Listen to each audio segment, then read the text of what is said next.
They say love is blind, but betrayal gives you 20/20 vision. My name is Caleb, and for 5 years I thought I was living the American dream. Big house, successful tech firm, and a wife, Sarah, who looked like she stepped straight off a magazine cover. But dreams have a nasty habit of turning into nightmares the moment you stop blinking. It was a Tuesday morning, 6 a.m. The sun wasn't even up, but Sarah was. She was packing her third suitcase, humming some catchy pop tune like she didn't have a care in the world. She told me it was a girls' trip to Miami. High-end spas, beach clubs, and bonding time with her college besties. But I knew better. I'd seen the texts. I'd tracked the bank transfers. Her bestie was a guy named Mark, a snake who used to be my lead developer until I fired his sorry behind for stealing code. Now he was trying to steal my life. Caleb, babe, you're being such a trooper. I know you hate it when I'm gone, but I really need this me time. You know, stress has been killing me lately. Don't even worry about it, Sarah. You've earned it. Go to Miami. Soak up the sun. Live it up like there's no tomorrow. Because honestly, the tomorrow you're expecting, it's never coming. You're so mysterious today. What's that supposed to mean? Just means I want this trip to be unforgettable. Now get in the car. We don't want you missing that flight. Mark, I mean the girls, would be devastated. She didn't even flinch when I almost said his name. She was so caught up in her own hype. She thought I was still the same clueless husband who'd sign any check she put in front of her. I watched her walk away at the terminal, thinking she was about to spend 10 days on my dime with another man. The second her plane cleared the runway, I pulled out my phone. I didn't call a lawyer, not yet. I called a guy named The Ghost. I told him one thing: the bird is in the air. Kill the feeds, drain the auxiliary accounts, and flip the switch on the house. Most guys would go home and cry. Some would go to a bar and get wasted.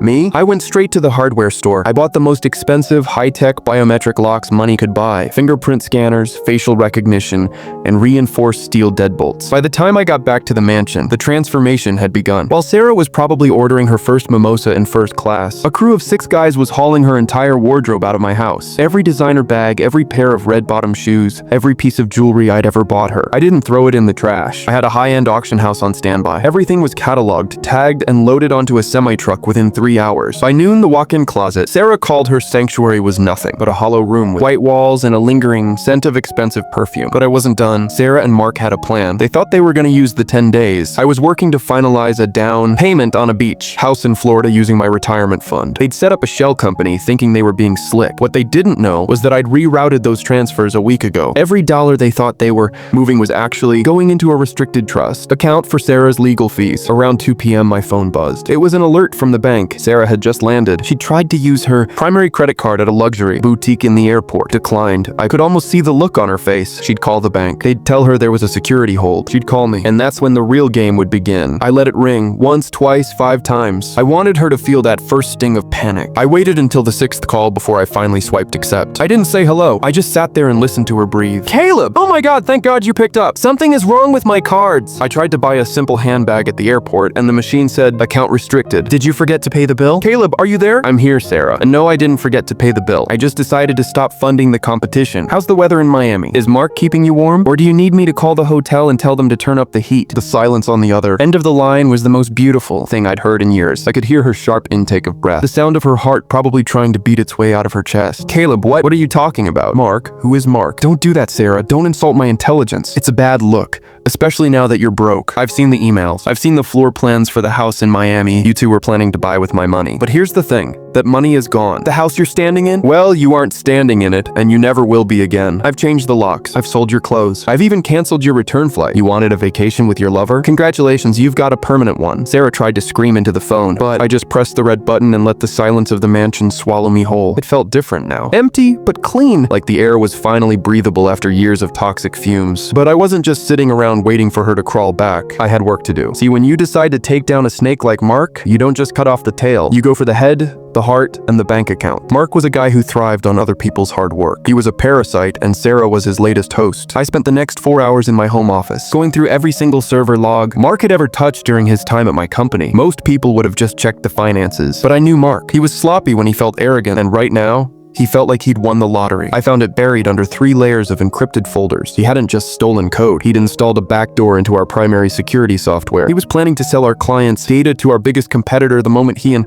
Sarah were settled in Miami. The realization made my skin crawl. This wasn't just an affair. This was corporate sabotage. This was an attempt to bury me 6 feet under while they danced on my grave. I didn't call the police yet. I called my lead developer, a guy named Marcus who'd stayed loyal when Mark tried to poach him. I told him to lock down the servers and prepare a forensic report that would hold Up in a federal court, I told him I wanted every keystroke Mark had made in the last 6 months printed out and bound. While my team was working the tech angle, I turned my attention back to the physical world. I had an appointment with a private liquidator. By 5 in the evening, a moving truck was parked in my driveway again. This time it wasn't for Sarah's clothes. It was for the art, the statues, the paintings, the limited edition furniture that Sarah had picked out to show off to her high society friends. She'd spent $300,000 of my money on a collection of modern art that I hated. I sold the whole lot for 60 cents on the dollar to a gallery owner who didn't ask questions as long as the wires cleared instantly. By the time the sun started to set, the house looked like a shell. It was cold, echoing, and perfect. My phone started blowing up again. This time it wasn't just Sarah, it was Mark. He was calling from a burner phone, but my system flagged the location as a high-end beach club in South Beach. I put on my headset and answered. "What the hell did you do, Caleb?" Mark's voice was shaky, stripped of that smug confidence he usually wore like a badge of honor. "Our cards are dead. The hotel is threatening to throw us out. Do you have any idea who you're messing with?" I smiled, leaning back in my leather chair. "I know exactly who I'm messing with. Mark, I'm messing with a thief who's currently standing in a hotel lobby he can't pay for. I'm messing with a guy who's about to realize that the back door he built into my server is now a digital trap that's currently feeding his location and browsing history to the FBI." There was a long pause. I could hear the background noise of the club, the upbeat music, the clinking of glasses, all of it contrasting with the pure terror I knew Mark was feeling. "You're bluffing. You wouldn't tank your own company just to get back at me. You're too proud of what you built." "I'm not tanking my company, Mark. I'm cleaning it. And you're the first piece of trash that's going into the bin. By the way, how's Sarah holding up? Is she still humming that pop tune? Or has she realized yet that the only thing waiting for her back home is a set of handcuffs and a very long conversation with a public defender? You're a monster, Caleb." "No, Mark. I'm a businessman, and business has never been better." I hung up before he could respond. I didn't want to hear his excuses or his threats. I wanted to see the fallout. I turned on the news, waiting for the local Miami stations to pick up something, but it was too early for that. Instead, I checked the social media feeds. Sarah had been posting photos all day. Cocktails by the pool, sun-drenched selfies with the caption, "Living my best life." The comments were filled with her friends saying how lucky she was. They had no idea that while she was posting those pictures, her entire world was being dismantled piece by piece. I decided to give them a little update. I logged into our joint Facebook account and posted a single photo. It was a picture of the sold sign in front of our mansion and a copy of the divorce filing. I captioned it, "House sold, assets liquidated, divorce final. Good luck in Miami, Sarah. Hope Mark's worth it." The internet went into a frenzy. Within minutes, my phone was a waterfall of notifications. Sarah's friends, her family, my employees. Everyone was seeing the truth in real time. I turned the phone off and put it in a drawer. I didn't need the noise. I needed a drink. I walked into the kitchen, which was now empty of the gourmet appliances Sarah had insisted on. I pulled a bottle of 15-year-old scotch from a hidden cabinet she never knew about. I poured myself a glass and sat on the floor in the middle of the empty living room. For the first time in years, I wasn't wondering where she was or who she was talking to. I knew exactly where she was. She was in a cage of her own making, and the bars were closing in. I woke up the next morning to a knock on the door. It wasn't Sarah.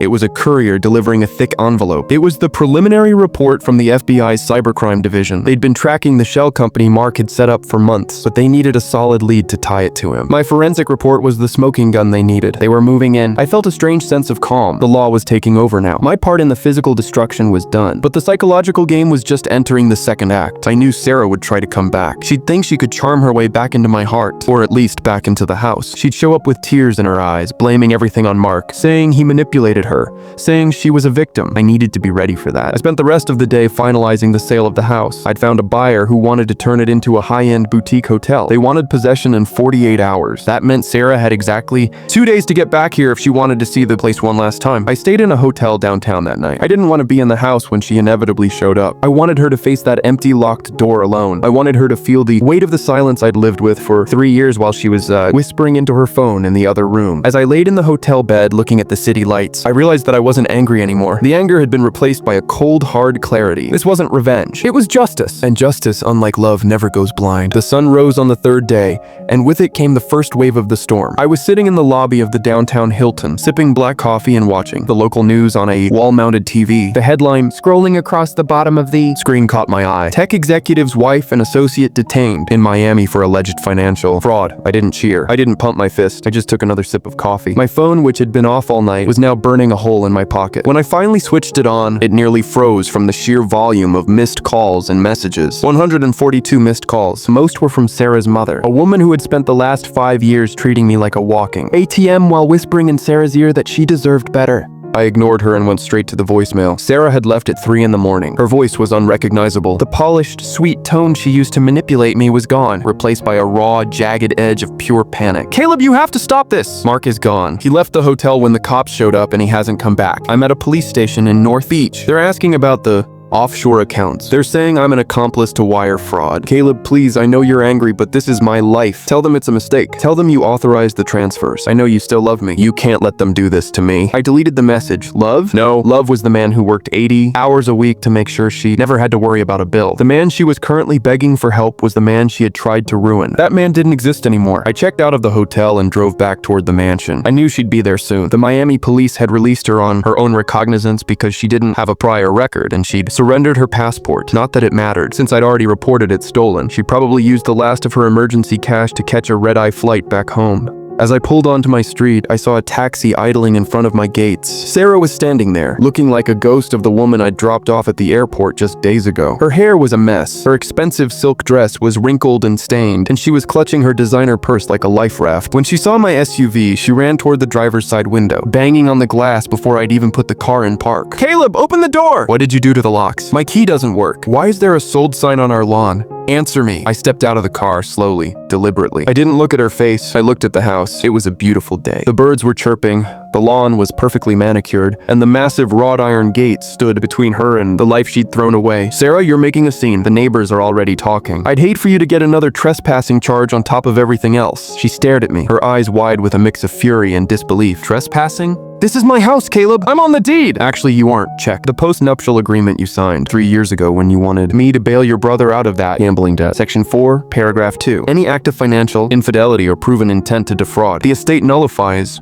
your claim to all shared property. I've had the lawyers verifying the Miami shell company for 48 hours. You're officially a visitor." She started to shake. The reality was finally sinking in. The safety net was gone. The golden cage was locked from the outside. "You planned this. You've been watching us this whole time. You let me go to Miami just so you could do this behind my back? You're sick, Caleb." "I'm sick?" "Sarah, you were planning to leave me in the middle of the night. You were going to drain my accounts and move into a house bought with my blood, sweat, and tears. You were going to laugh at me while I went bankrupt. I didn't plan your betrayal, Sarah. I just planned my exit. You're the one who provided the map." She tried to grab my arm, her voice dropping to a desperate whisper. "Babe, listen to me." "Mark groomed me. He told me you were cheating on me first. He said you were hiding money from me. I was scared. I didn't know what I was doing. I was just trying to protect my future." I pulled my arm away, feeling a wave of disgust. "Your future? Your future was sitting right here. You had everything. You had a man who would have died for you, but you wanted more. You wanted the thrill and you wanted the payout. Well, you got the thrill. How did that Miami sun feel? Because from where I'm standing, you look pretty cold." I walked toward the gate, scanned my thumb on the biometric pad, and heard the satisfying click of the heavy locks. I stepped through and turned back to face her. "The movers will be here at noon to take the last of the furniture. The new owners take possession at 4. I'd suggest you find a motel. I heard there's one near the airport that takes hourly rates. It should suit your current budget." "Caleb, wait! Where am I supposed to go? My mother won't take me in. She says you've frozen her accounts too." I smiled. I didn't freeze her accounts. I just reminded the bank that the mortgage on her house was co-signed by my company. And since the company is being restructured, all outstanding high-risk loans are being called in. Your mother has 30 days to find a new place. Maybe you two can share a room. It'll give you plenty of time to talk about how you deserved better." I turned my back on her and walked up the long driveway. I could hear her screaming my name, her voice cracking as she realized I wasn't going to turn around. Not today. Not ever. I spent the next few hours in the empty house, sitting on a packing crate in the kitchen. I watched the security feeds on my tablet. Sarah stayed at the gate for 2 hours. She cried, she screamed, she tried to climb the fence, and eventually she just sat on the curb, head in her hands. She looked small. For the first time, she didn't look like the untouchable queen of my world. She just looked like a person who had made a series of terrible choices and finally ran out of road. At noon, the movers arrived. I didn't go out to talk to them. I just buzzed them in through the side gate. I watched them haul out the last of the crates. My life, packed into cardboard boxes. It was liberating.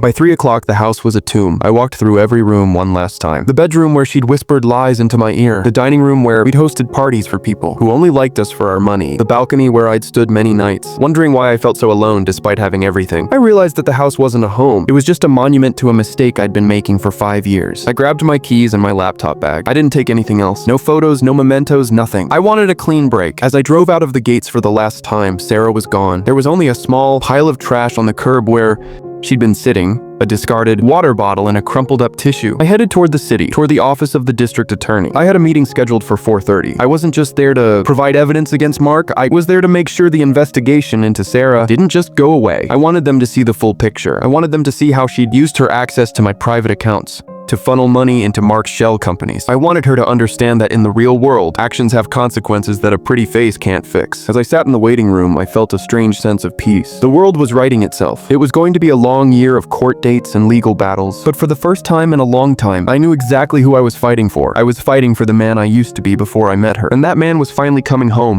The district attorney's office was cold, smelling of old paper and stale coffee. I sat across from a man named Miller, a seasoned prosecutor who had seen every kind of white-collar crime imaginable. He looked over the stack of documents I'd provided, the bank statements, the IP logs, the recorded phone calls. He didn't say a word for nearly 10 minutes. He just kept flipping pages, his eyebrows rising higher with every new discovery. Finally, he leaned back in his chair and took off his glasses. "Caleb, I've seen some messy divorces in my time, but this is a coordinated heist. If even half of what's in this folder is true, your wife and her associate aren't just looking at civil suits. They're looking at federal wire fraud and conspiracy." I nodded slowly. I didn't want him to feel sorry for me. I wanted him to be as disgusted as I was. I want the book thrown at them, Miller. Not because I'm a bitter ex-husband, but because they've been using my company as a playground for their greed. They've compromised client data. They've moved money through illegal channels, and they've done it all while laughing behind my back. Miller nodded, his eyes sharpening. "We're already coordinating with the Miami field office. Mark is still in the wind, but we have a tail on Sarah. She checked into a budget motel near the airport 3 hours ago. We're letting her sit for a bit. Usually when people like her hit rock bottom, they start making desperate calls. And those calls are exactly what we need to find, where Mark is hiding the rest of the funds." I left the office feeling like a weight had been lifted, but as I walked to my car, I saw a familiar figure waiting by the entrance. It was Sarah's younger sister, Maya. Unlike Sarah, Maya was a straight shooter. We'd always gotten along, mostly because she was the only one in that family who didn't look at me like a walking bank vault. She looked tired, her eyes red from crying. "Caleb, I'm not here to ask for money. I'm not here to defend her. I just wanted to say I'm sorry. I knew something was wrong. I saw her and Mark together 6 months ago at a cafe downtown. I should have told you. I was just scared it would destroy the family." I looked at her, and for a second, I felt a flash of the old Caleb, the one who wanted to fix everything. But that guy was buried deep. "It's okay, Maya. You didn't do this. Sarah chose her path the moment she got into that car with him. But I can't help her, and I can't help your mom. If I step in now, the feds will think I'm part of the cover-up. You need to stay away from her. She's toxic right now, and anyone standing too close is going to get burned." Maya nodded, a single tear rolling down her cheek. "She's calling everyone Caleb. She's telling people you've gone crazy, that you're holding her inheritance hostage. She's trying to build a narrative that you're the villain." I laughed, but there was no humor in it. Let her talk. People can say whatever they want, but bank records don't lie. Digital footprints don't lie. The truth is coming for her, and no amount of gossip is going to stop it. I spent the evening in my new apartment, a minimalist loft in the city. It was the opposite of the mansion. No marble, no gold leaf, just concrete and glass. It was quiet. Too quiet. I turned on the laptop and started looking at the company's internal metrics. The damage Mark had done was significant, but it wasn't terminal. We were going to survive, but it was going to be a long road back to profitability. Just as I was about to close the lid, a notification popped up on my screen. It was an encrypted message through an old gaming server I hadn't used in years. It was from Mark. "Caleb, let's talk like men. You win the first round, I'll give you that. But you're making a mistake dragging the law into this. I have enough dirt on your previous investors to make your stock. Price hit 0 by Monday morning. Give Sarah her cut. Let the FBI walk away, and I'll make sure those files stay buried. You have 24 hours to respond." I stared at the screen, my heart hammering against my ribs. It was a classic Mark move, extortion. He thought he could still bully me. He thought I was still that guy who was afraid of a little bad press. What he didn't realize was that I'd already burned my whole life down. I had nothing left to lose, and a man with nothing to lose is the most dangerous person in the room. I didn't reply to him. Instead, I forwarded the message directly to Miller and the FBI task force. I spent the rest of the night working with my security team to build a digital fence around our investors' data. If Mark wanted to go to war, I was ready. I'd spent 5 years building an empire, and I wasn't going to let a 2-bit thief take it down with a bluff. Around 2 a.m., I finally fell into a restless sleep, dreaming of empty houses and locked doors. The next morning, the news was even bigger. Mark had been spotted at a border crossing in Texas. He'd tried to use a fake ID, but the facial recognition software I'd helped develop for the State Department flagged him instantly. He'd led the police on a high-speed chase before crashing into a ditch. He was in custody. The moment I saw his mugshot,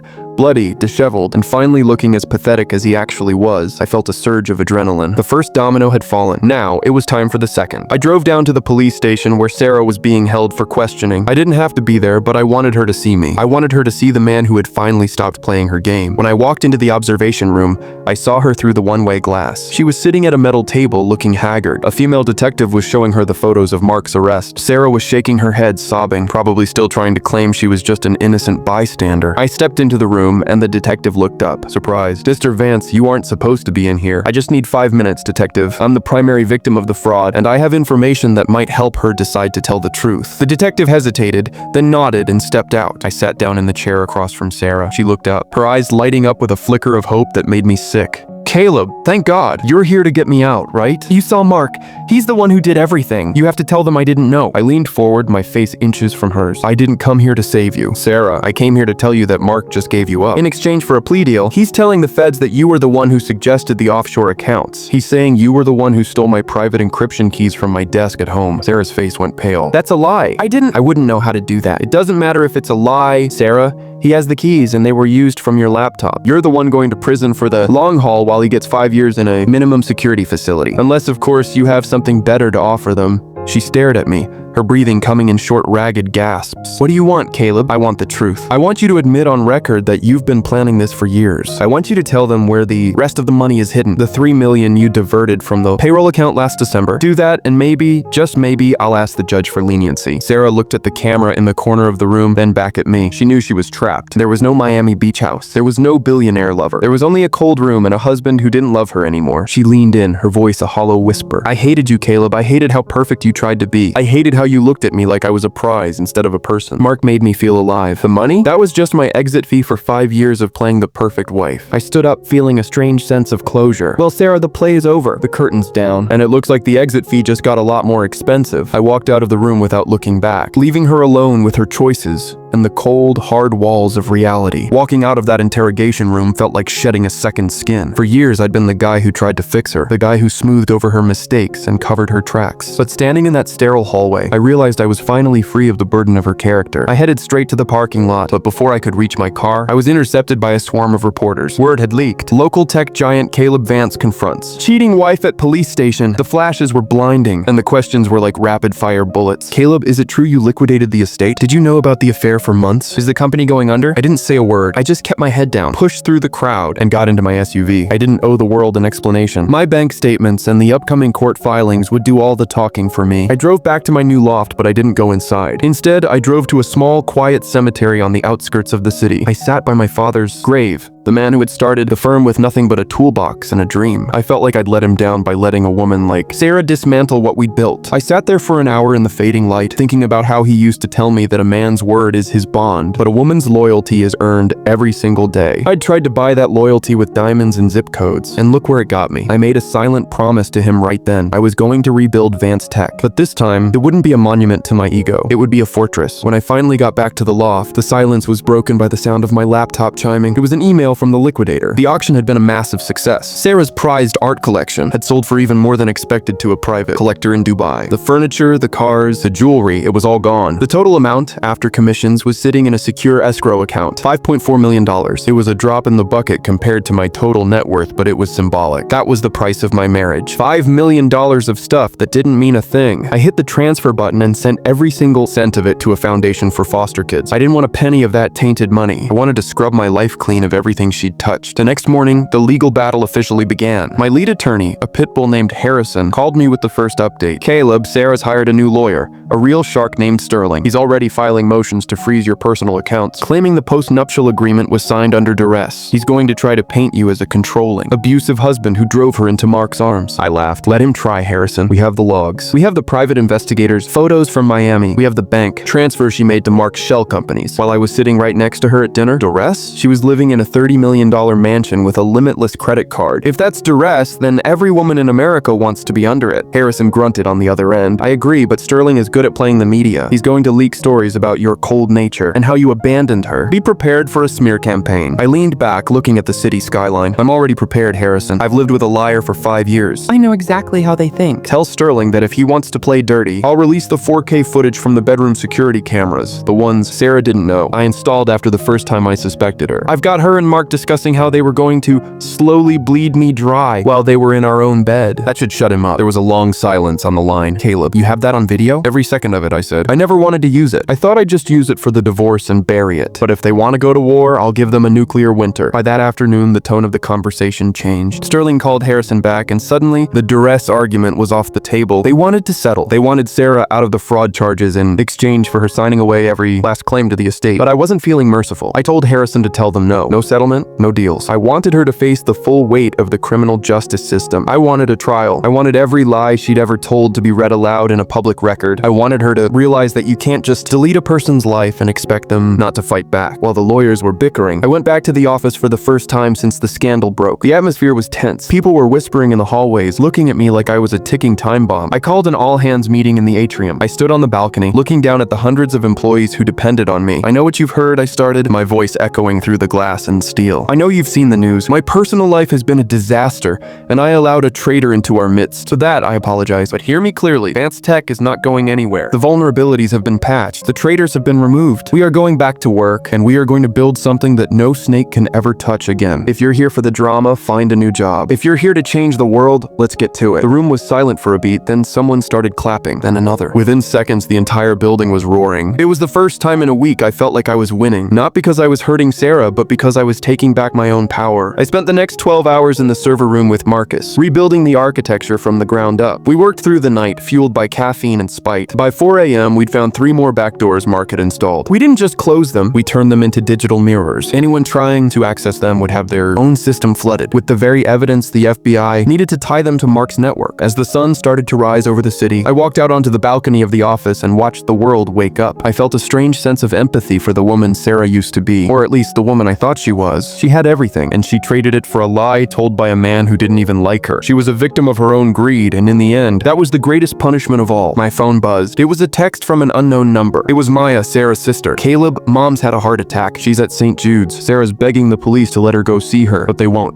Please, can you help?" I stared at the screen for a long time. The old Caleb would have been in the car in seconds, checkbook in hand, but the new Caleb just sighed. I typed back, "I'm sorry to hear that, Maya. I truly am. But Sarah made her choices. She didn't care about your mom's heart when she was stealing her mortgage money. I'm done being the savior. Call a lawyer." I blocked the number and went back inside. The coldness in my heart didn't feel heavy anymore. It felt like armor. I had a company to lead, a trial to prepare for, and a life to start. The vacation was over for everyone. Now it was time for the real work to begin. The news about Sarah's mother should have hit me harder, but honestly, I just felt numb. When you spend years being the only adult in a room full of emotional vampires, you eventually run out of blood to give. I spent the morning in a glass-walled conference room with the FBI's lead investigator, an agent named Miller, who had a face like granite. He laid out a series of photographs on the table, surveillance shots of Mark in a dingy Texas motel and bank records showing a final, desperate transfer of $50,000 to a human smuggler. Mark wasn't just trying to hide, he was trying to vanish into Mexico. But Mark was a city boy, and he didn't realize that in the digital age, you leave a trail of crumbs even when you're barefoot. Miller looked at me, tapping a pen against the table. "We got him, Caleb. We picked him up at a gas station 10 miles from the border. He tried to run, but he didn't get far. And guess what? The moment we put the cuffs on him, he started singing like a canary. He's terrified of doing hard time in a federal pen. He offered us everything on Sarah. He's claiming she was the one who came up with the idea to use the company's encryption keys. He says she wanted to punish you for being too focused on work." I leaned back, a cold smirk playing on my lips. Of course he did. 2 rats in a cage will always eat each other to survive. "Is he willing to testify?" Miller nodded. "He's already signed the preliminary statement. Sarah's looking at 20 years minimum. Mark might get 10 if he plays his cards right." I walked out of that meeting and headed straight to the hospital. Not because I was going to pay the bill, and not because I wanted to see Sarah's mother. I went there to see Maya. When I arrived at the ICU waiting room, Maya was slumped in a plastic chair, looking like she'd aged a decade in 48 hours. She looked up and saw me,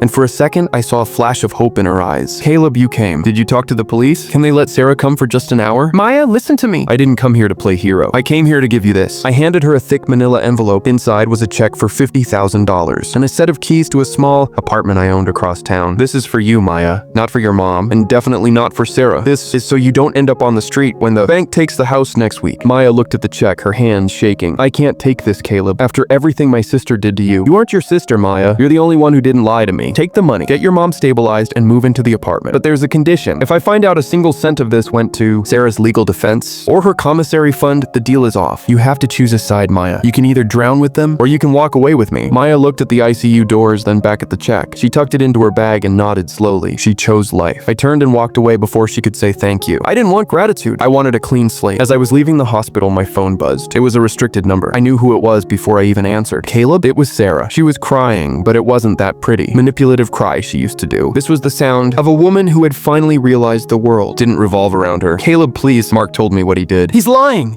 I never wanted to hurt the company. I just wanted you to notice me. I wanted us to have a life away from the office. Please don't let them take me to a federal facility. I'm scared, Caleb. I'm so scared. I stopped in the middle of the parking lot looking up at the gray sky. You wanted me to notice you, Sarah? Well, I'm noticing you now. I'm noticing the way you destroyed 5 years of trust for a guy who sold you out for a 5-year sentence reduction. I'm noticing the way you didn't care about your mother's house until you needed a place to hide. Caleb, I'm your wife. You swore to protect me. I was your wife, Sarah. Now you're just a defendant in a federal fraud case. You want protection? Call your lawyer. You want a life away from the office? Well, you're about to get one. It's about 8 by 10 feet and it's got a very nice view of a concrete wall. Don't call this number again. I hung up and immediately called my service provider to change my number for the 4th time this week. I was done being her target. I was done being the person she called when her house of cards collapsed. I spent the afternoon at the office finalizing the merger that Mark had tried to sabotage. The investors were nervous, but when I showed them the new security protocols and the fact that the leaks had been plugged, they signed. By 5 p.m., Vance Tech was worth more than it had been before Sarah went on her girls' trip. I stood in my office, looking at the empty space on my desk where Sarah's picture used to be. It looked better this way, clean, functional, efficient. That night, I went back to my loft and poured a glass of bourbon. I sat on the balcony and watched the city lights. For the first time in my life, I didn't feel like I was running. I didn't feel like I had to prove anything to anyone. I had survived the worst betrayal a man could face, and I had come out on top. But as I sat there, I realized that the real victory wasn't the money or the company or even the revenge. The real victory was the silence. No more whispers, no more hidden texts, no more wondering who was lying to me. Just as I was about to go inside,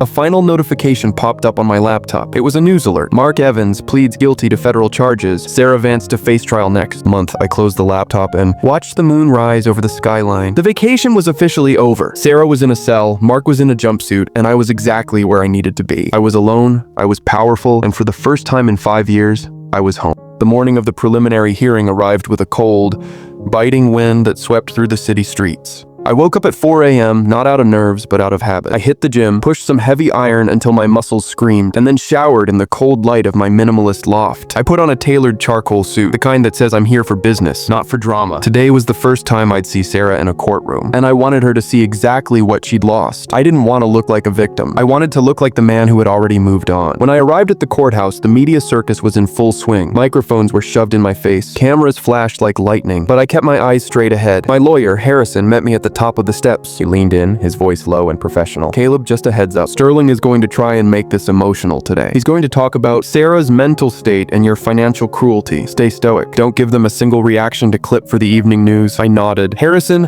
I've been practicing stoicism for 5 years every time. I looked at her and pretended I didn't know she was lying. Today's just another day at the office. We walked into the courtroom, and the air was thick with the smell of floor wax and old wood. Sarah was already there, sitting at the defense table. She looked terrible. She'd clearly lost weight. Her skin was sallow under the harsh fluorescent lights, and she was wearing a cheap, off-the-rack blazer that Maya must have brought her. When I sat down at the prosecutor's table, she turned and looked at me. Her eyes were red, pleading, searching for some spark of the old Caleb. I looked right through her, like she was a pane of glass. The judge, a no-nonsense woman named Greer, took the bench and called the session to order. Sterling stood up immediately, his voice booming with practiced indignation. Your Honor, my client is being subjected to a high-tech lynching. Her husband, a man of immense power and wealth, has systematically stripped her of her home, her clothes, and her dignity, all while she was away on a private trip. He has frozen her assets and left her with nothing but a public defender's hopes. We move for an immediate release of funds from the marital estate so she can mount a proper defense. Judge Greer looked at me, then at Harrison. Mr. Harrison? Harrison stood up slowly, calmly opening a leather portfolio. Your Honor, the funds Mr. Sterling is referring to were derived from the liquidation of assets that were already forfeited by Mrs. Vance under the terms of a legally binding post-nuptial agreement. Furthermore, we have evidence that Mrs. Vance was using marital funds to finance a lifestyle with her co-conspirator, Mr. Evans, and to facilitate the theft of proprietary company data. We aren't just talking about a messy divorce. We are talking about a criminal enterprise funded by my client's hard work. Sarah let out a small sob, loud enough for the gallery to hear. Sterling leaned into the theatrics. My client was coerced into signing that agreement. She was in a vulnerable state. Harrison didn't even flinch. Your Honor, we have the video of the signing. Mrs. Vance was sipping champagne and laughing. She even joked about how generous the terms were. We also have the testimony of the notary who confirmed she was under no duress. But more importantly, we have the digital trail. Harrison pulled out a tablet and projected a series of images onto the courtroom screens. It was the GPS data from Sarah's phone in Miami. It showed her and Mark at a real estate office, signing a lease for a penthouse using a forged signature of my name. The room went silent. You can see here, Your Honor, that while Mr. Sterling claimed she was abandoned, she was actually busy trying to steal a $5 million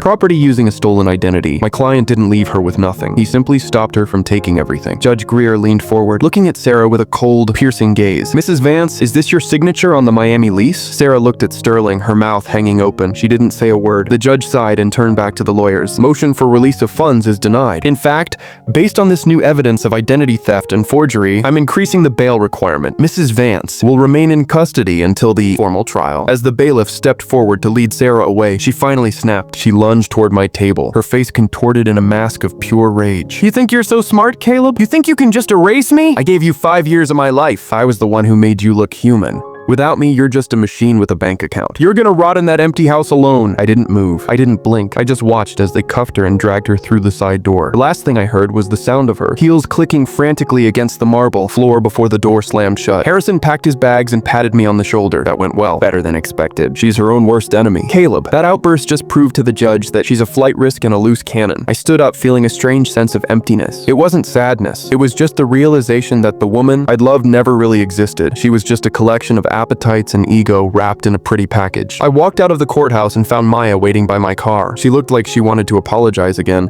but I held up my hand. You don't have to say it, Maya. I know it's hard, but you saw her in there. That wasn't a woman who made a mistake. That was a woman who got caught. Maya looked down at her shoes. I know. I'm moving into the apartment tonight, Caleb. Thank you for everything. I got into my car and drove away, leaving the courthouse and the chaos behind. I didn't go back to the office. I drove out to the coast, to a spot where the cliffs overlook the Atlantic. I stood there for a long time, watching the waves crash against the rocks. The water didn't care about lawsuits or betrayals or Miami penthouses. It just kept moving. I realized then that my life was like that ocean. I'd hit the rocks hard. I'd been broken into a million pieces, but the tide was coming back in. I was going to rebuild, but not on sand this time. I was going to build on the rock of my own strength. My phone buzzed. It was a message from Marcus at the office. Caleb, the new encryption protocols are 100% stable, and we just got a call from the Department of Defense. They're interested in the forensic tools. We used to catch Mark. They want to talk about a contract. I smiled, the first genuine smile I'd felt in weeks. The world was turning. The trash had been taken out and the sun was finally coming up. The vacation was officially over, and my real life was just beginning. Sitting in my car after the hearing, I watched the rain start to smear across the windshield. The Department of Defense contract was a huge win, but it felt secondary. My phone was buzzing with a news notification. Vance tech stock surges as former CEO's wife remanded in custody. I drove back to my loft, but instead of celebrating, I sat in the dark for a while. Justice is a cold meal, and even though I was the one who served it, I could still taste the bitterness. I pulled up my laptop and checked the internal security. Logs of the mansion, the one I'd already sold. The new owners hadn't moved in yet, so the cameras were still feeding to my private cloud. I saw a black sedan cruise past the gates twice. Someone was watching, someone who wasn't Sarah and certainly wasn't the police. I called Marcus immediately. Marcus, I need you to run a plate for me. A black Chrysler, tinted windows spotted near the old estate, and check the employee records again. Not for developers, but for anyone Mark might have been close to in the logistics department. Marcus sounded tired but sharp. On it, Caleb. Also, you should know, Sterling, Sarah's lawyer, just filed a complaint with the Bar Association against Harrison. He's trying every dirty trick to delay the trial. He knows if this goes to a jury now, she's done. I told him to let Harrison handle the legal circus. I had a feeling the real threat wasn't going to come from a courtroom. The next morning, I visited the Federal Detention Center. I didn't want to see Sarah, but Agent Miller had called me with an urgent update. I met him in a small, windowless office near the processing area. Caleb,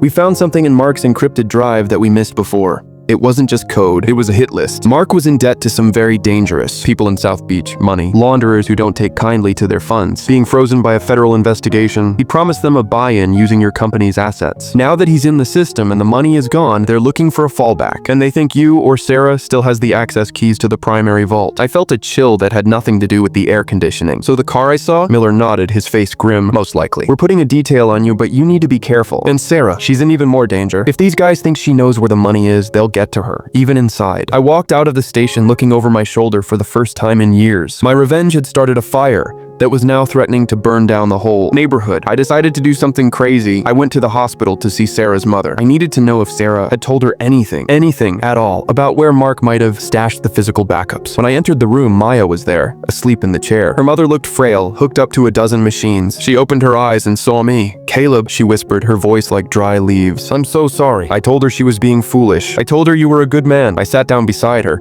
not out of love, but out of a strange sense of duty. Martha, I need the truth. Did Sarah ever bring any suitcases or boxes to your house before she left for Miami? Anything she told you to hide? Martha shook her head slowly. No, but she did leave an old laptop in the attic. She said it was broken, that she wanted me to throw it away. I never got around to it. I felt a surge of adrenaline. I patted her hand, told her to rest, and woke up Maya. I told her to stay with her mom and that I'd be in touch. I drove like a madman to their old house. The bank's foreclosure notice was taped to the door, but I still had the keys from when I was paying the mortgage. I ran up to the attic, my flashlight cutting through the dust and cobwebs. There, tucked under a pile of old Christmas decorations, was a silver laptop. I didn't open it there. I took it straight to the office. Marcus and I spent 6 hours bypassed the BIOS and cracking the encryption. When the desktop finally loaded, my heart stopped. It wasn't just financial records, it was a diary. Sarah had been documenting everything, not because she felt guilty, but because she wanted leverage over Mark in case he ever tried to leave her. She had recordings of their conversations, photos of the people he was meeting in Miami, and most importantly, the addresses of the shell companies Mark had set up for the money launderers. Marcus stared at the screen. Caleb, this is it. This is the map. If we give this to Miller, they can seize everything before those South Beach guys even know what hit them. But as he said it, the power in the building suddenly cut out. The emergency lights flickered on, casting long, eerie shadows across the room. My heart hammered. They were here. I grabbed the laptop and looked at Marcus. Get to the security room. Lock the elevators. I'm going to the roof. I ran up the stairs, my lungs burning. I could hear footsteps echoing below me, heavy, rhythmic, and fast. I burst onto the roof,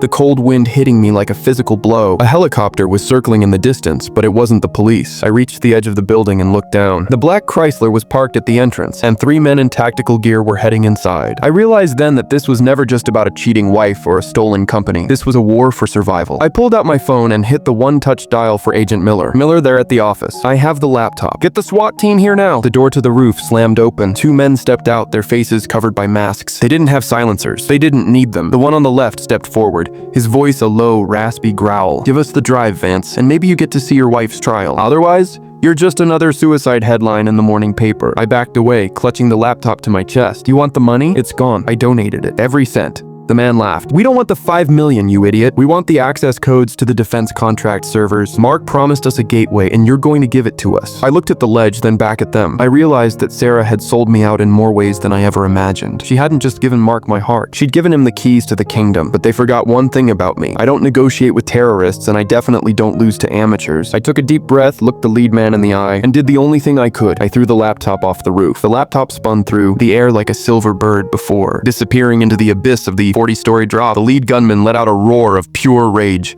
his eyes widening behind his tactical mask. You crazy son of a... He didn't finish the sentence. He lunged at me, the butt of his weapon swinging toward my jaw. I ducked, feeling the wind of the strike whistle past my ear. I wasn't a fighter, but adrenaline is a hell of a drug. I grabbed his forearm and used his own momentum to shove him toward the ledge. He stumbled, his boots skidding on the damp gravel of the roof. The second man raised his pistol, but before he could squeeze the trigger, the sky exploded with sound. Searchlights as bright as the sun cut through the darkness, blinding everyone on the roof. The rhythmic thump, thump, thump of a police chopper drowned out the wind. This is the FBI! Drop your weapons and get on the ground now. Agent Miller's voice boomed from the helicopter's PA system. The man in front of me didn't drop his gun. He made a move to aim upward, and in that split second, the air was filled with the sharp crack of sniper fire from the adjacent building. Both men went down, not dead, but neutralized. I collapsed against the brick chimney, my lungs feeling like they were filled with broken glass. Miller's team rappelled down like shadows, swarming the roof in seconds. Miller stepped off the chopper once it touched down, his face a mask of fury. Vance, are you out of your mind? You threw the evidence off a 40-story building? I looked at him, wiping a smear of blood from my lip. It wasn't the evidence, Miller. That was my old gaming laptop from the office. I swapped them in the stairwell. The real drive is taped to the underside of Marcus's desk in the server room. I'm not an idiot. I knew they were tracking the GPS on Sarah's old machine. Miller stared at me for a long beat, then a slow, grim smile spread across his face. You're a cold-blooded piece of work, Caleb. I'll give you that. We spent the rest of the night in a secure bunker at the federal building. Marcus was safe. He'd locked himself in the vault just in time. The drive I'd recovered from Sarah's mother's attic was a gold mine. It didn't just have the money laundering routes. It had a recorded confession from Mark Evans. He'd recorded himself, bragging to Sarah about how he was going to burn Caleb Vance to the ground and then disappear her once the money hit the offshore accounts. He never loved her. She was just his ticket into my servers. When the FBI showed Sarah that recording at 3 a.m. in her cell, she didn't cry. She didn't scream. She just went catatonic. The realization that she'd traded her entire life for a man who planned to kill her was the final blow. By the next afternoon, the South Beach cartel members were being rounded up across the state. The threat to my life was officially over,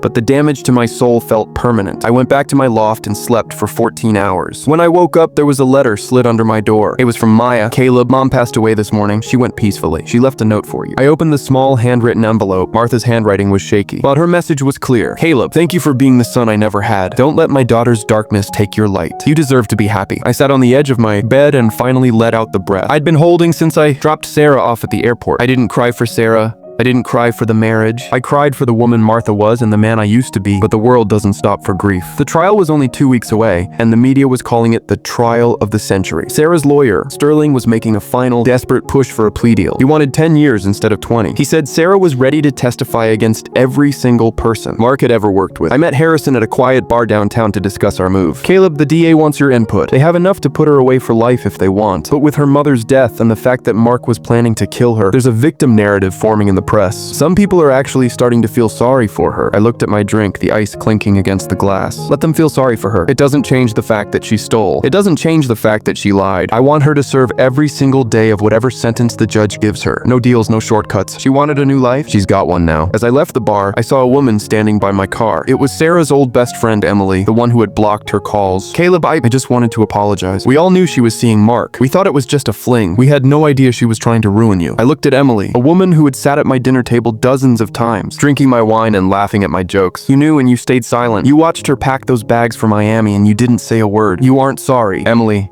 you're just scared that the FBI is going to look into your bank accounts. Next to see if any of that stolen money ended up in your pockets. Get away from my car before I call the police. I drove home, the city lights blurring past me. I realized that my circle had shrunk to almost nothing. My wife was a criminal, my friends were traitors, and my family was gone. But as I walked into my quiet, minimalist loft, I felt a strange sense of power. I was the last man standing. I had protected my father's legacy. I had survived a cartel hit, and I had dismantled a conspiracy that would have broken a lesser man. I sat down at my desk and opened a new file on my computer. It wasn't a business plan. It wasn't a legal brief. It was a list of names. People I actually trusted. There were only 2 names on it, Marcus and Maya. I picked up the phone and called Marcus. Get the team ready for Monday. We're launching the new DoD security suite, and tell the board of directors that I'm taking the company private. I'm buying back every single share. I don't want any more investors. I don't want any more partners. From now on, Vance Tech belongs to me and me alone. I hung up and looked out at the skyline. The sun was starting to set, casting a deep orange glow over the city. The storm had passed.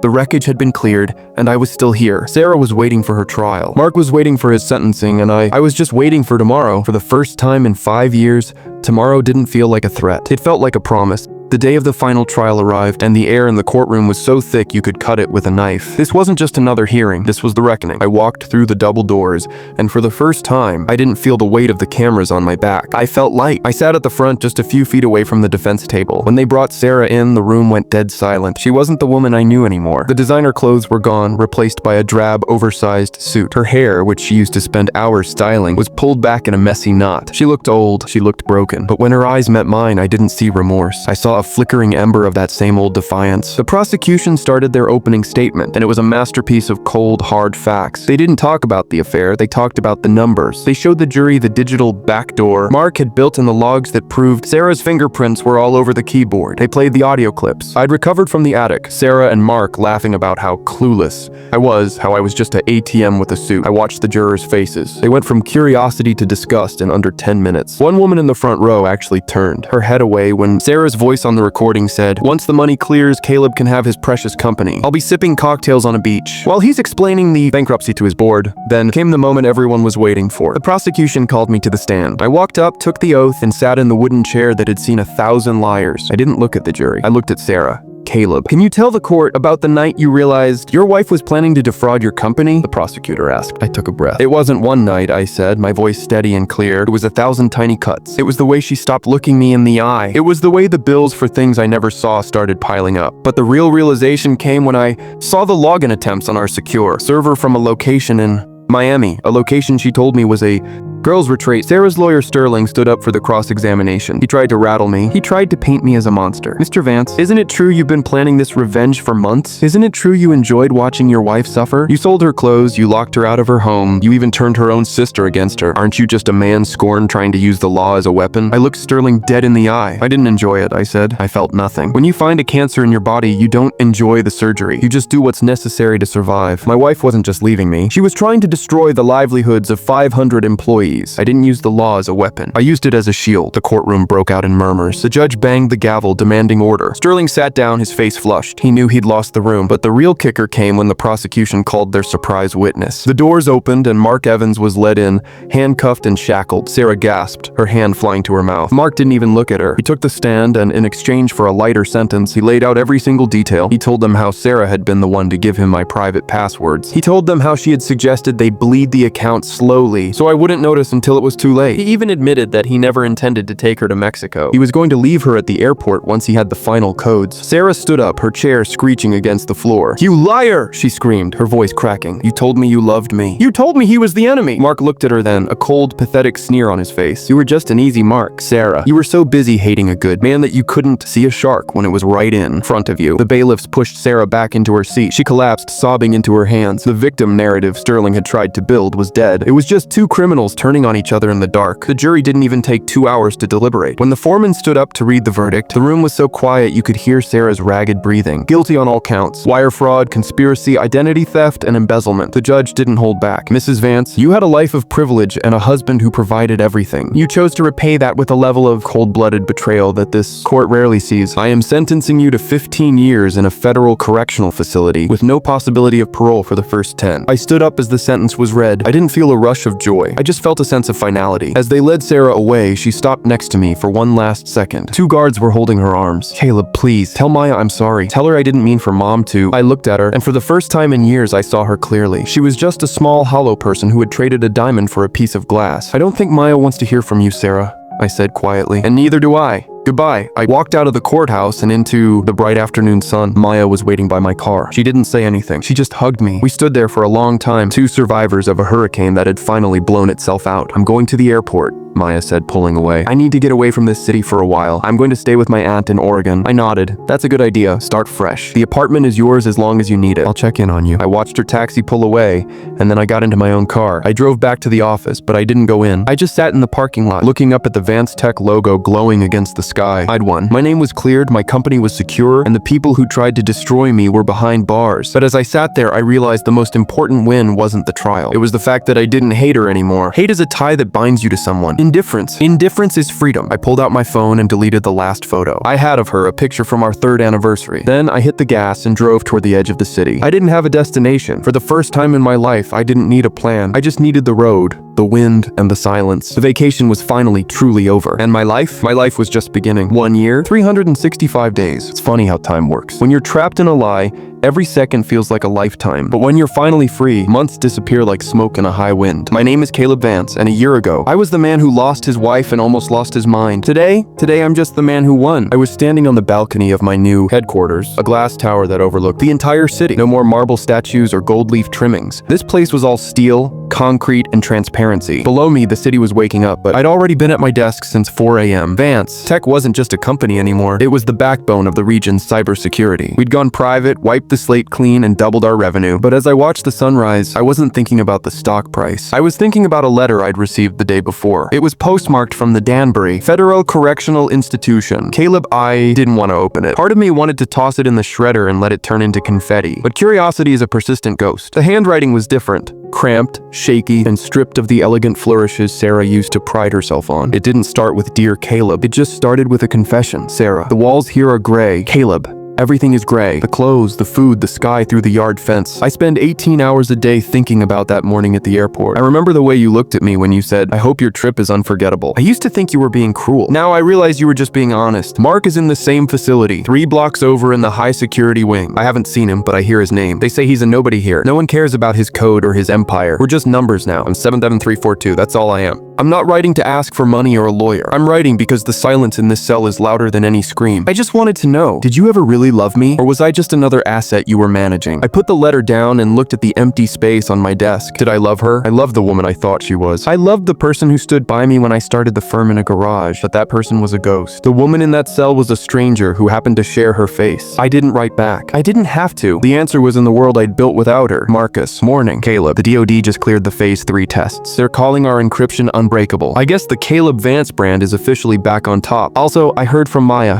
She's doing great in Oregon. She's finishing her degree and working at a local tech nonprofit. She asked about you, Caleb. Tell her I'm good, Marcus. Tell her I'm finally breathing again. And Marcus, make sure the scholarship fund we set up in her mom's name is fully funded for the next decade. I want Martha's legacy to be about giving people a chance, not about the daughter who took them away. But the world has a way of testing you just when you think you've reached the summit. Later that afternoon, I got a call from a private investigator I'd kept on retainer. He told me that Mark Evans's legal team was filing an appeal. They were claiming prosecutorial misconduct and trying to suggest that the Evidence I provided was tampered with. It was a desperate move, a Hail Mary from a man drowning in a 15-year sentence. Most guys would have panicked. Most guys would have called their lawyers and started sweating. But me, I just smiled. See, when I cleaned the house a year ago, I didn't just throw things away. I archived them. Every text, every email, every hidden recording that didn't make it into the first trial. I'd kept a nuclear folder locked in a physical vault that wasn't connected to any network. I'd been saving it for a rainy day. And it looked like a storm was brewing. Caleb, this drive contains the one thing Mark and Sarah never thought I'd find. It wasn't on the laptop. It wasn't in the emails. It was in the smart fridge logs of our old mansion. Yeah, sounds crazy, right? But the fridge had a built-in camera and a voice memo feature that Sarah used for grocery lists. She'd forgotten to turn it off during one of her planning sessions with Mark in the kitchen. I played the file. It wasn't about money. It was about me. I heard Mark's voice clear as day, talking about how they were going to stage an accident once the insurance policy was updated. Sarah didn't argue. She didn't protest. She just asked, will it be quick? I don't want him to suffer. It would be messy for the press. Hearing those words again made my blood turn to ice. It wasn't just fraud. It was a conspiracy to commit murder. I'd kept this back during the first trial because I wanted the fraud to be the focus. I wanted them to rot for their greed. But if they wanted to challenge the verdict, I was going to give them a reason to never see the sun. Again, Miller, you look better. Caleb,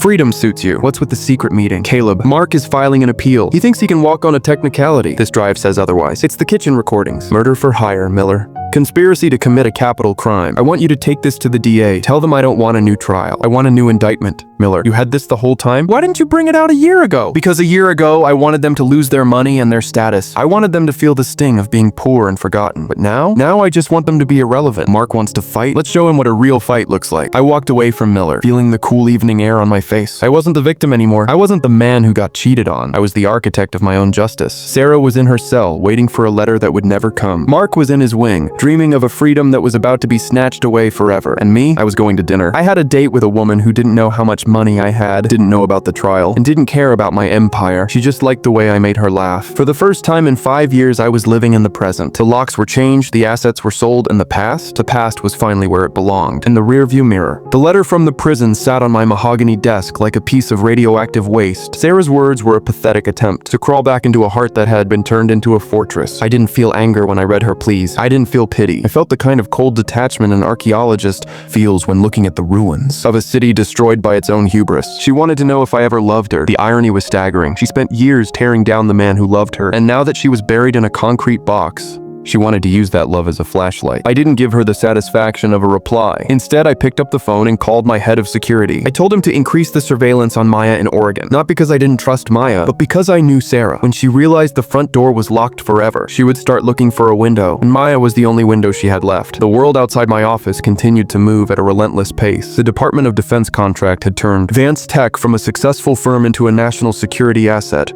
My life was no longer my own. It was a series of high-stakes meetings, encrypted briefings, and silent car rides. But the ghost of the trial followed me. Mark Evans' legal team was making noise in the press, claiming that the evidence used to convict him was gathered illegally. They were trying to build a narrative of corporate overreach. They wanted the public to believe that I was a vengeful billionaire who had framed an innocent employee and a wayward wife. It was a joke, but in the age of social media, a joke can become a headline if you tell it loud enough. I decided to stop playing defense. I met with Agent Miller in a secure facility beneath the federal building. Miller looked like he hadn't slept since the day we caught Mark at the border. He threw a folder on the table filled with the latest filings from Mark's lawyers. They're getting desperate, Caleb. They're filing for a discovery hearing. They want access to your private servers from 5 years ago. They're hoping to find something, anything, that they can use to discredit you. I leaned back, looking at the flickering fluorescent lights. Let them have the servers, Miller, but give them the honeypot servers, the ones we set up to catch the South Beach cartel. If they want to go digging in the dirt, let them dig in the graveyard. I've already moved the core data to a cold storage vault in Switzerland. They can spend 10 years searching those logs and they won't find a single grain of truth. While the lawyers were fighting over digital shadows, a new player entered the game. I received a visit from a woman named Elena. She was Mark's first wife, a woman he had abandoned 10 years ago after draining her life savings. She sat in my office, looking like someone who had spent a decade fighting a war no one else could see.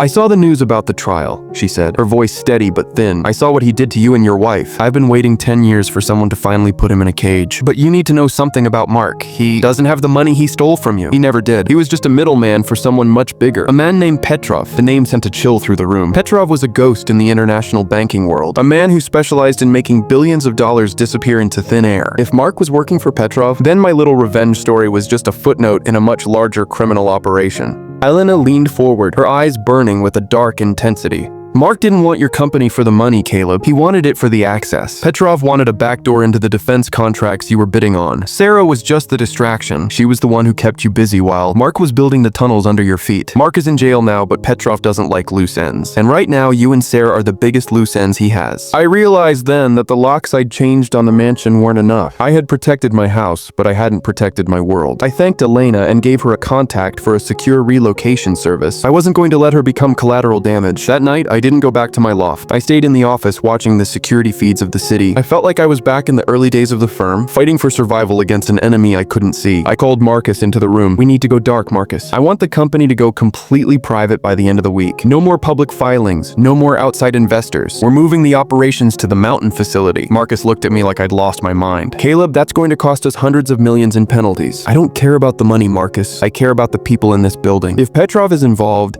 this isn't about fraud anymore. This is about survival.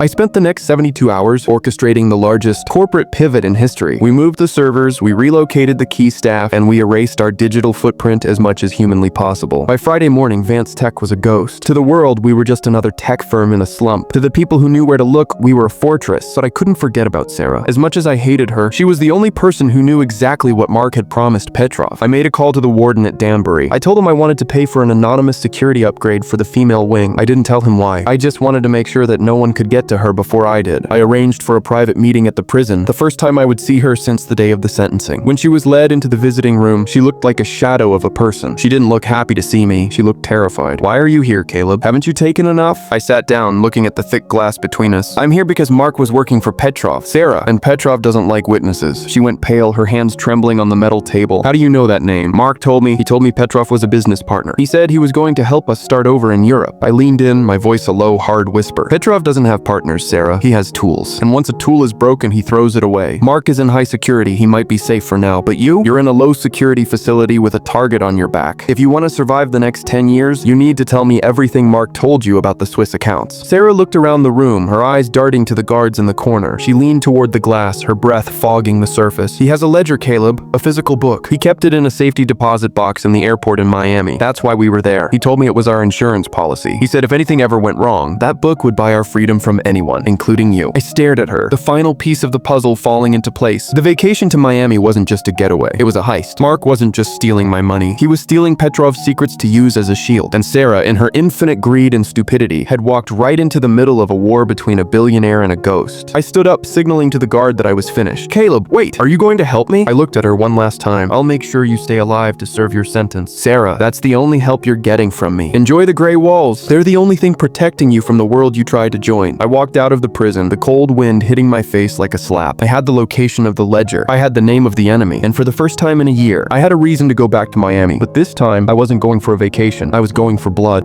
The flight to Miami was a blur of high-altitude silence and cold calculations. A year ago, I was dropping Sarah off at the same airport, watching her walk away with a suitcase full of lies. Now I was touching down in the middle of a thunderstorm, hunting for a ghost. I didn't take my usual security detail. I didn't want the noise. I contacted a man I'd known from my days in government contracting, a specialist in recovery. We met in a dimly lit Cuban diner in Little Havana, the rain drumming a frantic rhythm on the tin roof. He handed me a burner, phone, and a set of schematics for the private storage lockers near the executive terminal. The locker Sarah mentioned wasn't registered to Mark. It wasn't even registered to a human. It was under a shell corporation that had been liquidated 3 years ago. If the ledger was still there, it was sitting in a dead zone that the bank had overlooked. I arrived at the facility at 2 a.m., dressed in a dark raincoat, feeling like a thief in my own life. The air was thick with the smell of jet fuel and salt water. I used a digital bypass tool Marcus had built for me. The electronic lock chirped, the green light flickering like a dying star, and the heavy steel door slid open with a groan that echoed through the empty hallway. Inside, the locker was mostly empty. A few dusty boxes of old hardware, a stack of forged passports, and a single, small briefcase chained to a floor bolt. I didn't have the key, so I used a high-tension bolt cutter. When I popped the latch, I didn't find stacks of cash or diamonds. I found a leather-bound book and a series of micro SD cards. I sat on a crate and opened the first page. My breath hitched. It wasn't just bank accounts. It was a list of every high-level official, every tech CEO, and every politician Petrov had on his payroll. Mark hadn't just been stealing my code. He had been the librarian for a global blackmail empire. Suddenly, the motion sensor lights in the hallway flared to life. I didn't wait to see who it was. I grabbed the briefcase and slid through a back ventilation shaft I'd identified on the schematic. automatics. Seconds later, the sound of boots hit the concrete where I'd been standing. These weren't cops. The silence of their movement and the efficiency of their search told me exactly who they were. Petrov's cleaners. They didn't shout. They didn't ask me to stop. They just started firing suppressed rounds that thudded into the boxes around me. I scrambled through the narrow metal tunnel, the briefcase scraping against the sides, my heart pounding a hole in my ribs. I burst out into the rain-soaked alleyway, sliding into the driver's seat of my rented SUV. I jammed the car into reverse just as a black sedan blocked the exit. I didn't stop. I floored the accelerator, the heavy reinforced bumper of my SUV slamming into the sedan's side, spinning it out of the way. I tore through the streets of Miami, the neon lights of South Beach blurring into a smear of pink and blue. I didn't go to my hotel. I went straight to the federal building. I didn't care if it was 3 a.m. I was done playing the businessman. Agent Miller was waiting for me in the lobby, looking like he'd been hit by a truck. He saw the briefcase and his eyes went wide. "You actually found it. Caleb, do you have any idea what you're holding? If this gets out, half the government is going to fall." I slammed the briefcase onto the counter. "I don't care about the government, Miller. I care about my life. Petrov tried to kill me 10 minutes ago. Mark Evans is a dead man walking, and Sarah is sitting in a cell waiting for a bullet. You take this, you protect my people, and you end this. Now." Miller took the ledger and the cards, his face pale under the harsh lobby lights. "This is bigger than wire fraud, Caleb. This is an act of war. You need to get out of the country. We can't guarantee your safety once we start making arrests." I looked at him, my knuckles white from gripping the edge of the desk. "No, I'm not running. I spent 5 years being the guy who didn't see the truth. I spent a year being the guy who wanted revenge. Now I'm just the guy who finishes the job. You do your part and I'll do mine." I spent the next 48 hours in a secure safe house provided by the FBI. I watched the news as the first wave of arrests hit. It started with minor officials, then moved up to the boardrooms of some of the largest companies in the world. The Vance tech scandal was suddenly dwarfed by the Petrov files. My name was everywhere, but this time, I wasn't the victim. I was the man who had brought down a titan. My stock price didn't just recover. It shattered every record in the industry. But all I could think about was the woman in the cell. I made one last trip back to the prison. This time, I didn't sit behind the glass. I was in a private room, authorized by the DA. Sarah sat across from me, her face gaunt, her eyes hollow. She knew about the ledger. She knew the world was burning outside. "Caleb, they're moving me to a witness protection unit. They say I'm too valuable to be in general population now." I looked at her, and for the first time, I felt a flicker of something that wasn't cold. It was pity. "You're valuable because you're a witness, Sarah. But don't mistake that for freedom. You're still going to serve your time. You're just going to do it in a cage with a different name." She reached out across the table, her fingers brushing the wood. "Can you ever forgive me? Not for the money, not for Mark, but for breaking the only thing that was real." I stood up, adjusting my jacket. "Forgiveness is for people who made a mistake, Sarah. You made a choice. Every day for years, you chose him. You chose the greed. You chose the lie. I'm not the one you need to ask for forgiveness. You need to look in the mirror and figure out how to live with the person staring back at you." I walked out of the room, and this time I didn't hear her cry. I didn't hear her scream. I just heard the heavy click of the door locking behind me. I walked out into the Florida sun, the heat finally burning away the chill of the last year. My phone buzzed. It was Marcus. "Caleb, the buyout is complete. You own 100% of the company. We're officially a private entity. What's the first order of business?" I looked out at the ocean, the same ocean Sarah had stared at with her lover a year ago. I smiled. "The first order of business, Marcus, is a vacation. A real one. And this time I'm going alone." I hung up the phone and walked toward my car. The house was sold, the locks were changed, and the story was finally over. I wasn't Caleb the victim or Caleb the billionaire. I was just Caleb, and that was more than enough. The dust from the Petrov scandal was still settling when I returned to the city. The media was calling it the Great Purge, and my face was on the cover of every financial magazine from New York to London. But I didn't feel like a hero. I felt like a survivor who had crawled out of a shipwreck. I spent the next month systematically dismantling every remaining link to my old life. I sold the last of the smaller properties, closed the joint bank accounts that had been frozen for over a year, and even donated Sarah's car to a local charity. I didn't want a single physical object in my possession that reminded me of the man who had been blind for 5 years. I was sitting in my minimalist loft one evening, watching the rain streak down the floor-to-ceiling windows when my lawyer, Harrison, called. "Caleb, I just got off the phone with the Federal Bureau of Prisons. Sarah's transfer to the witness protection unit within the facility is complete. She's officially a ghost now. Her name has been scrubbed from the public inmate locator. But there's a catch. Because of the information she provided against Petrov's associates, her sentence has been reduced by 3 years. She'll be out in 7. I stared at my reflection in the glass. 7 years. In the grand scheme of a lifetime, it was a heartbeat. But for Sarah, a woman who lived for the spotlight and the luxury, 7 years in a gray room was a death sentence for her soul. It doesn't matter, Harrison. Whether she's in for 7 years or 70, she's already out of my life. Is Mark Evans still in general population? Harrison's voice turned grim. Mark didn't make it to the transfer, Caleb.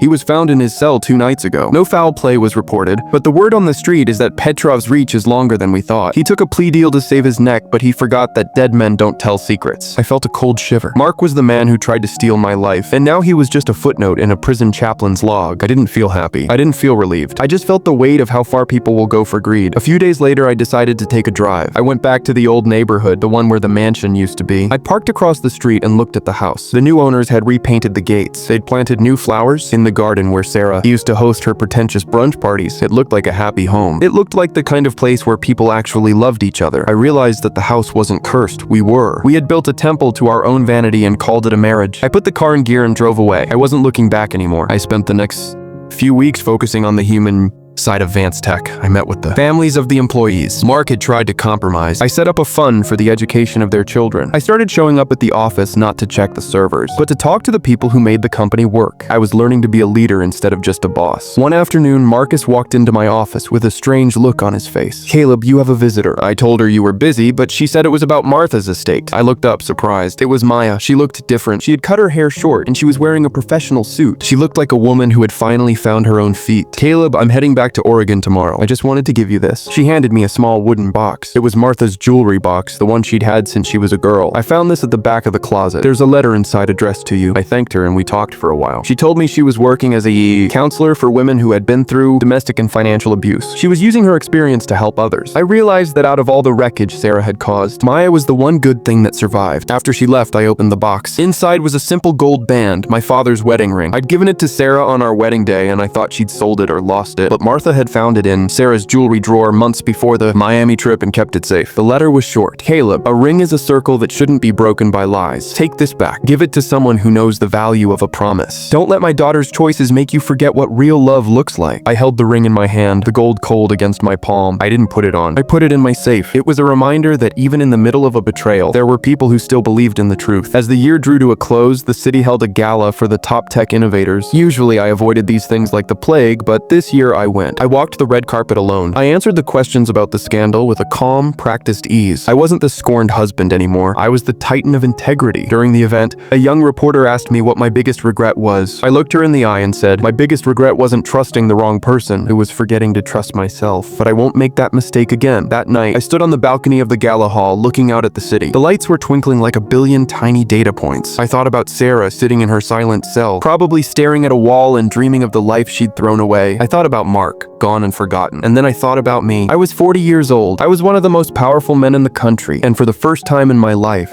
I was at peace.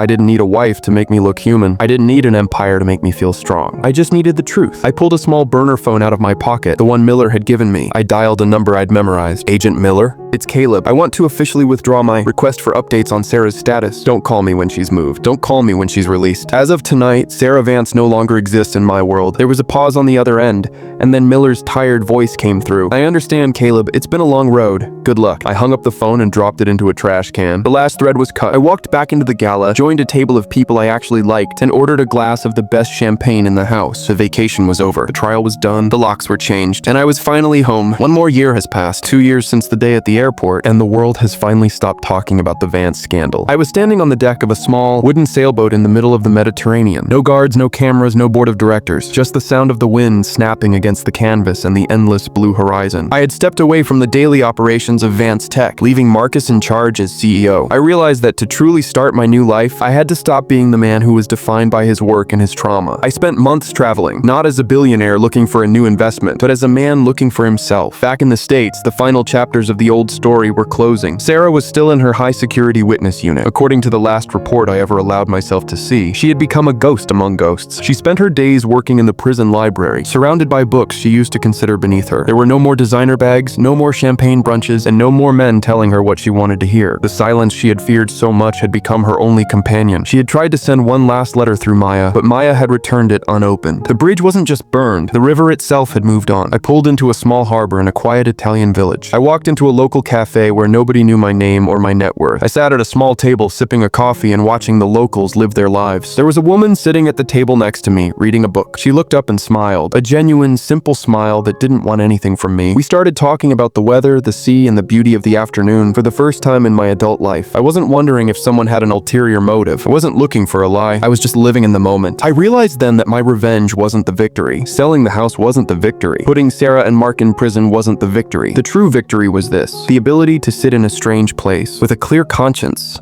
and not feel the need to look over my shoulder. I had taken back my name, my fortune, and my company. But more importantly, I had taken back my soul. I reached into my pocket and felt the smooth gold band of my father's ring. I looked at it for a long time, then I walked down to the pier. I didn't throw it away. I didn't need to destroy it to move on. I simply placed it back in the wooden box and decided that one day, when the time was right, I would give it to someone who actually deserved it. The sun began to set, painting the sky in shades of deep violet and gold. I thought about the man I was when I dropped Sarah off at the airport. He was a man built on shadows, living in a house of cards. That man died that day. The man standing here now was built on the truth. I walked back to my boat, feeling the warmth of the sun on my skin. The girls' trip to Miami had been the end of my marriage, but it was the birth of my freedom. As I untied the lines and pushed off from the dock, I looked back at the land one last time. I wasn't running away. I was sailing forward. My name is Caleb Vance. I was cheated, I was betrayed, and I was almost destroyed. But the locks are changed, the assets are sold, and the past is dead. I am free, and for the first time in my life, I know exactly where I'm going. I'm going toward the horizon, and I'm never looking back.